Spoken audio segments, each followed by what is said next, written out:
जय श्री कृष्ण। श्रीमद् भागवत महापुराण प्रथम खंड षष्ठम स्कंद 18वां अध्याय। अदिति और दिति की संतानों की तथा मरुद गणों की उत्पत्ति का वर्णन। श्री सुखदेव जी कहते हैं, परीक्षित, सविता की पत्नी पृश्नि के गर्भ से 8 संतानें हुईं।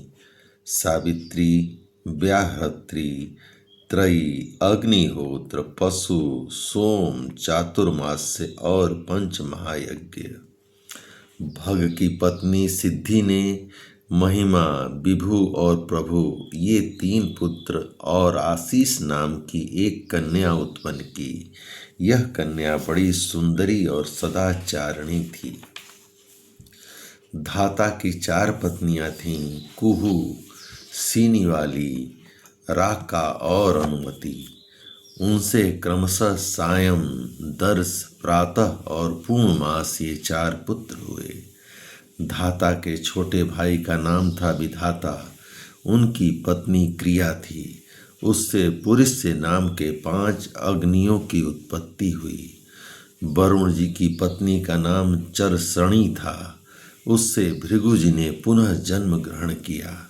इसके पहले वे ब्रह्मा जी के पुत्र थे। महायोगी वाल्मीकि जी भी वरुण के पुत्र थे। वाल्मीकि से पैदा होने के कारण ही उनका नाम वाल्मीकि पड़ गया था। उर्वशी को देखकर मित्र और वरुण दोनों का वीर स्खलित हो गया। उसे उन लोगों ने घड़े में रख दिया। उसी से मुनिवर अगस्त्य और वशिष्ठ जी का जन्म हुआ। मित्र की पत्नी थी रेवती। उसके 3 पुत्र हुए, उत्सर्ग, अरिष्ट और पिप्पल। प्रिय परीक्षित, देवराज इंद्र की पत्नी थी पुलोमंदनी सची। उनसे हमने सुना है उन्होंने 3 पुत्र उत्पन्न किए, जयंत, ऋषभ और मीढ़वान। स्वयं भगवान विष्णु ही बलि पर अनुग्रह करने और इंद्र का राज्य लौटाने के लिए माया से वामन उपेंद्र के रूप में अवतीर्ण हुए थे। उन्होंने 3 पग पृथ्वी मांगकर तीनों लोक नाप लिए थे। उनकी पत्नी का नाम था कीर्ति। उससे बृहक्ष लोक नाम का पुत्र उत्पन्न हुआ। उसके सौभग आदि कई संतानें हुईं।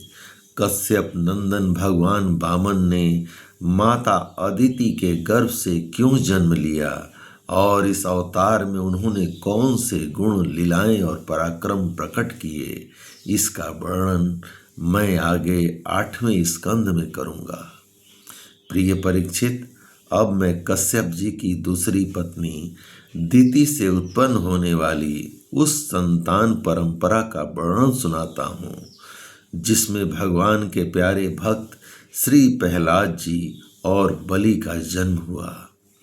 दिति के दैत्य और दानवों के बंदनी 2 ही पुत्र हुए, हिरण्यकशिपु और हिरण्याक्ष।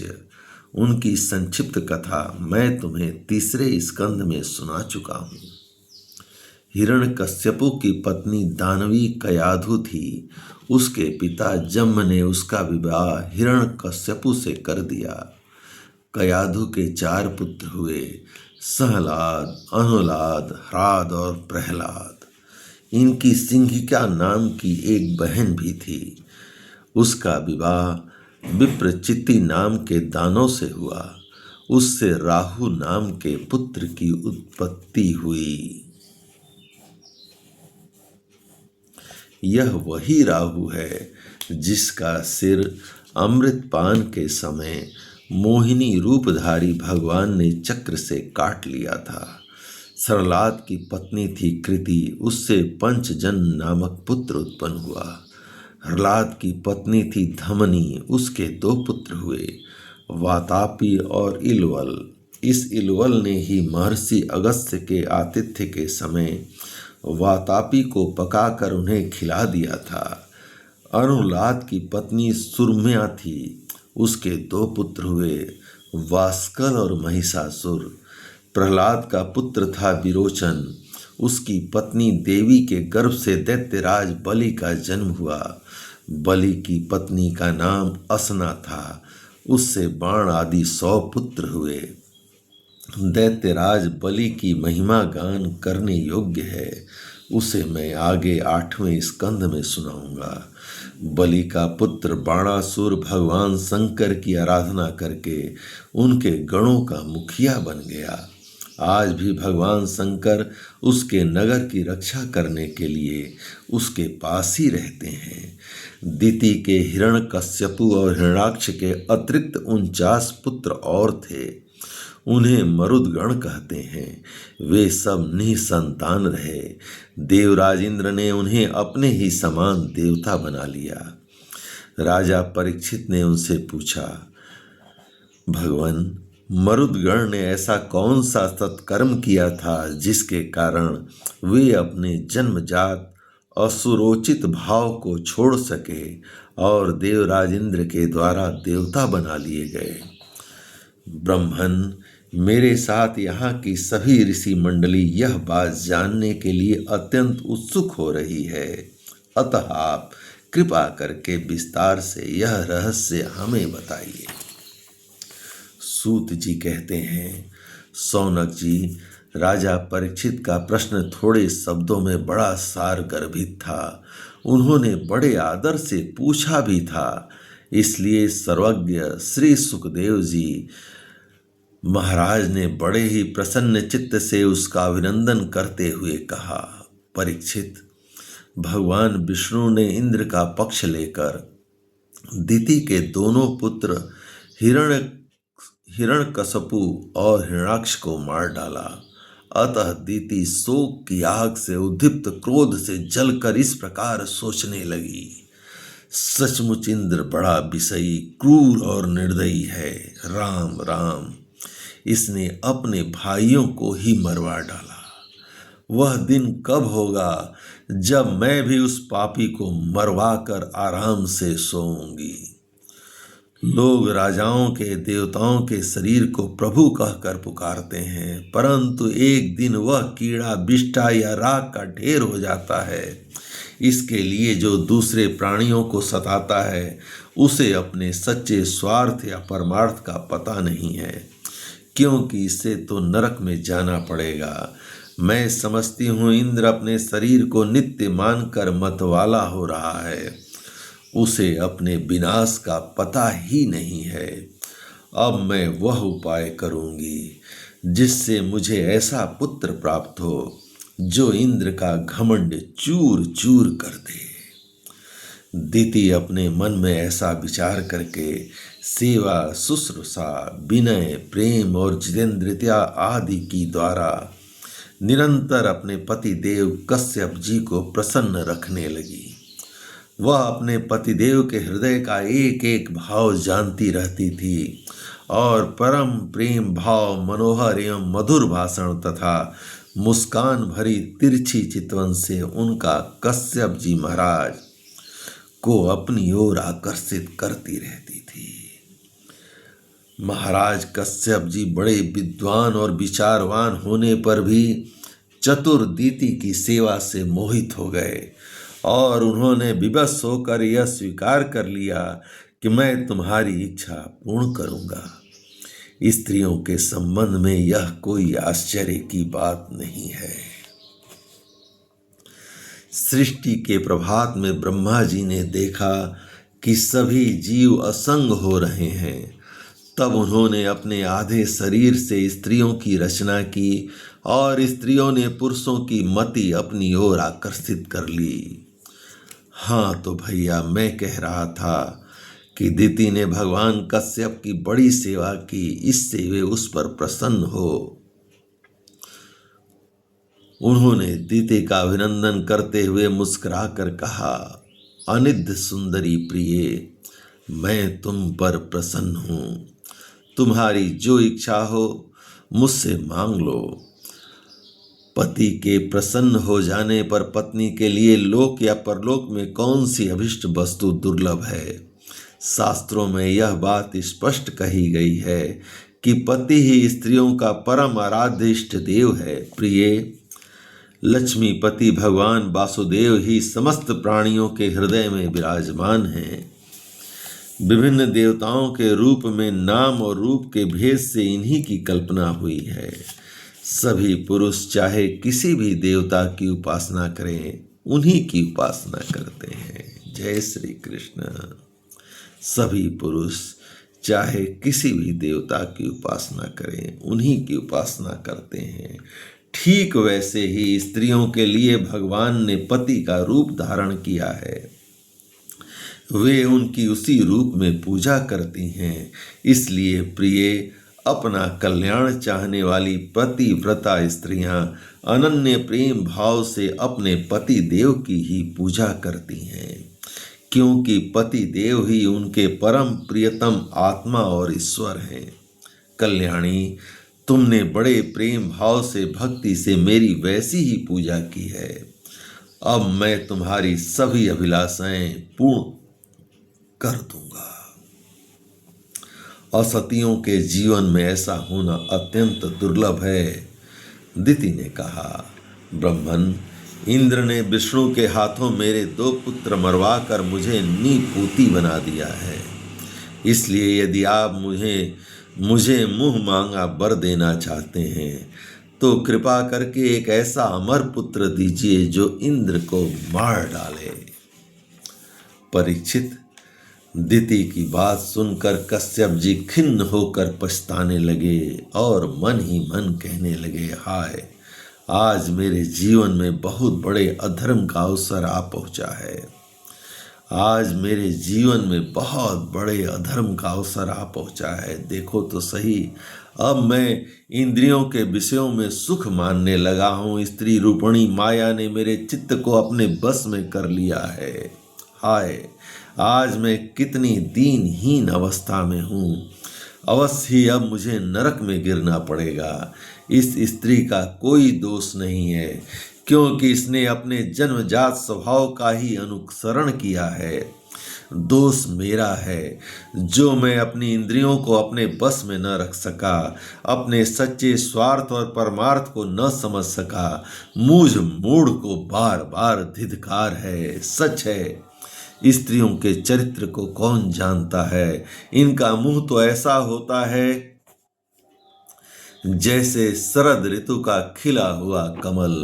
बातें सुनने में मीठी होती हैं, मानो अमृत घोल रही हो, परंतु हृदय वह तो इतना तीखा होता है मानो छुरे की पैनी धार हो। इसमें संदेह नहीं कि स्त्रियां अपनी लालसाओं की कठपुतली होती हैं।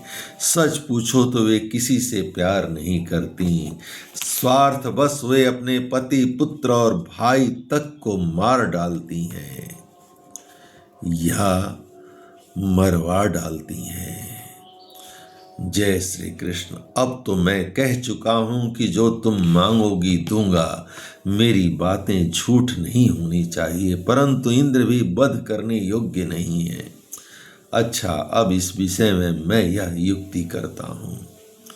प्रिय परीक्षित, सर्व समर्थ कश्यप जी ने इस प्रकार मन ही मन अपनी भर्त्सना करके दोनों बात बनाने का उपाय सोचा और फिर तनिक रुष्ट होकर दिति से कहा, कल्याणी, यदि तुम मेरे बतलाए हुए व्रत का 1 वर्ष तक विधि पूर्वक पालन करोगी तो तुम्हें इंद्र को मारने वाला पुत्र प्राप्त होगा। परंतु यदि किसी प्रकार नियम में त्रुटि हो गई तो वह देवताओं का मित्र बन जाएगा। दिति ने कहा, ब्रह्मन, मैं उस व्रत का पालन करूंगी। आप बतलाइए कि मुझे क्या क्या करना चाहिए, कौन कौन से काम छोड़ देने चाहिए और कौन से ऐसे काम है जिनसे व्रत भंग नहीं होगा। कश्यप जी ने उत्तर दिया, प्रिय, इस व्रत में किसी भी प्राणी को मन, वाणी या क्रिया के द्वारा सताया नहीं जाता। किसी को साप या गाली न दें, झूठ न बोलें, शरीर के नख और रोएं न काटें और किसी भी अशुभ वस्तु का स्पर्श न करें। जल में घुसकर स्नान न करें, क्रोध न करें, दुर्जनों से बातचीत न करें, बिना धुला वस्त्र न पहने और किसी की पहनी हुई माला न पहने। जूठा न खाएं, भद्रकाली का प्रसाद या मांस युक्त अन्न का भोजन न करें। शूद्र का लाया हुआ और रजस्वला का देखा हुआ अन्न भी न खाएं और अंजलि से जलपान न करें। जूठे मुंह बिना आचमन किए संध्या के समय बाल खोले हुए बिना श्रृंगार के वाणी का संयम किए बिना और बिना चद्दर ओढ़े घर से बाहर न निकलें। बिना पैर धोए अपवित्र अवस्था में गीले पांवों से उत्तर या पश्चिम सिर करके दूसरे के साथ नग्न अवस्था में तथा सुबह शाम सोना नहीं चाहिए। इस प्रकार इस निषिद्ध कर्मों का त्याग करके सर्वदा पवित्र रहें, धुला वस्त्र धारण करें और सभी सौभाग्य के चिन्हों से सुसज्जित रहें। प्रातः काल कलेवा करने के पहले ही गाय, ब्राह्मण, लक्ष्मी जी और भगवान नारायण की पूजा करें। इसके बाद पुष्पमाला, चंदन आदि सुगंध द्रव्य, नैवेद्य और आभूषण आदि से सुहागिनी स्त्रियों की पूजा करें तथा पति की पूजा करके उसकी सेवा में संलग्न रहें और यह भावना करती रहें कि पति का तेज मेरी कोख में स्थित है। प्रिय, इस व्रत का नाम पुंसवन है। यदि 1 वर्ष तक तुम इसे बिना किसी त्रुटि के पालन कर सकोगी तो तुम्हारे कोख से इंद्र घाती पुत्र उत्पन्न होगा। जय श्री कृष्ण। परीक्षित, दिति बड़ी मनस्वनी और दृढ़ निश्चय वाली थी। उसने बहुत ठीक कहकर उनकी आज्ञा स्वीकार कर ली। अब दिति अपनी कोख में भगवान कश्यप का वीर्य और जीवन में उनका बतलाया हुआ व्रत धारण करके अनायास ही नियमों का पालन करने लगी। प्रिय परीक्षित, देवराज इंद्र अपनी मौसी दिति का अभिप्राय जान बड़ी बुद्धिमानी से अपना वेश बदलकर दिति के आश्रम में आए और उसकी सेवा करने लगे। वे दिति के लिए प्रतिदिन समय समय पर वन से फूल, फल, कंद, मूल, समिधा, कुश, पत्ते, दूब, मिट्टी और जल लाकर उसकी सेवा में समर्पित करते। राजन, जिस प्रकार बहेलिया हरिन को मारने के लिए हरिन की सी सूरत बनाकर उनके पास जाता है, वैसे ही देवराज इंद्र भी कपट वेश धारण करके व्रत परायणा दिति के व्रत पालन की त्रुटि पकड़ने के लिए उनकी सेवा करने लगे। सर्वदा पैनी दृष्टि रखने पर भी उन्हें उसके व्रत में किसी प्रकार की त्रुटि न मिली और वे पूर्ववत उसकी सेवा टहल में लगे रहे। इंद्र को बड़ी चिंता हुई। वे सोचने लगे, मैं ऐसा कौन सा उपाय करूं जिससे मेरा कल्याण हो। दिति व्रत के नियमों का पालन करते करते बहुत दुर्बल हो गई थी। विधाता ने भी उसे मुंह में डाल दिया। इसलिए एक दिन संध्या के समय जूठे मुंह बिना आचमन किए, बिना पैर धोए ही वह सो गई। योगेश्वर इंद्र ने देखा कि यह अच्छा अवसर हाथ लगा। वे योग बल से झटपट सोई हुई दिति के गर्भ में प्रवेश कर गए।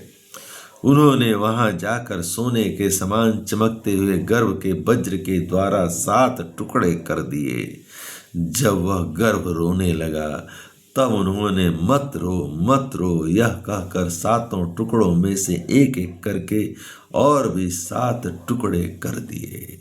राजन, जब इंद्र उनके टुकड़े टुकड़े करने लगे तब उन सबों ने हाथ जोड़कर इंद्र से कहा, देवराज, तुम हमें क्यों मार रहे हो? हम तो तुम्हारे भाई मरुदगण हैं।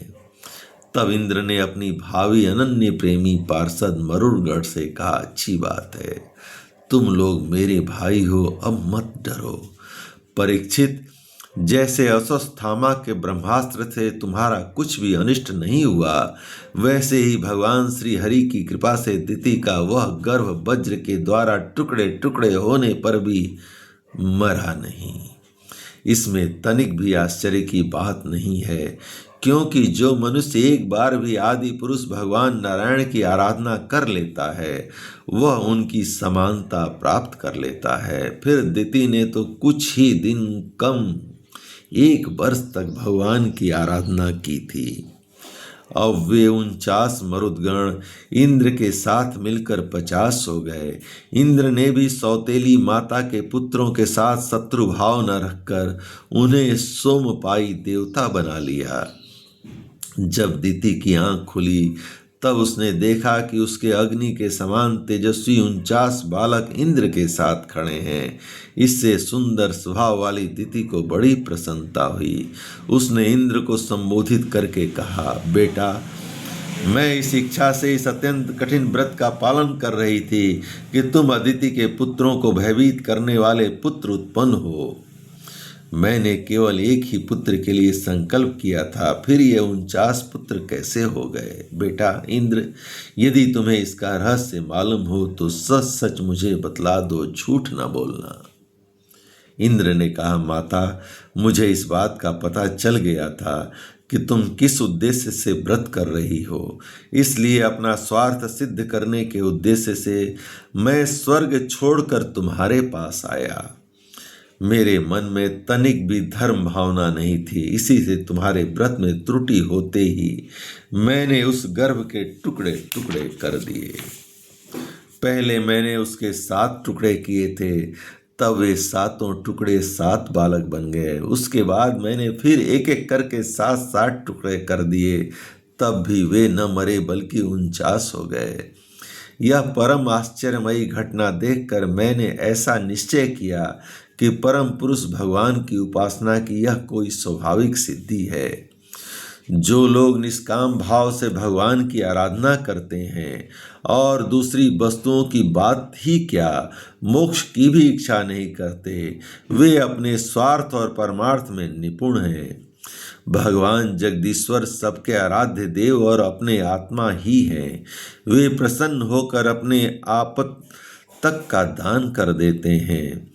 भला ऐसा कौन सा बुद्धिमान है जो उनकी आराधना करके विषय भोगों का वरदान मांगे? माता, ये विषय भोग तो नरक में भी मिल सकते हैं। मेरी स्नेहमयी जननी, तुम सब प्रकार मेरी पूज्या हो। मैंने मूर्खतावश बड़ी दुष्टता का काम किया है, तुम मेरे अपराध को क्षमा कर दो। यह बड़े सौभाग्य की बात है कि तुम्हारा गर्भ खंड खंड हो जाने से एक प्रकार मर जाने पर भी फिर जीवित हो गया। श्री सुखदेव जी कहते हैं, परीक्षित, दिति देवराज इंद्र के शुद्ध भाव से संतुष्ट हो गई। उससे आज्ञा लेकर देवराज इंद्र ने मरुद गणों के साथ उसे नमस्कार किया और स्वर्ग में चले गए। राजन, यह मरुद गण का जन्म बड़ा ही मंगलमय है।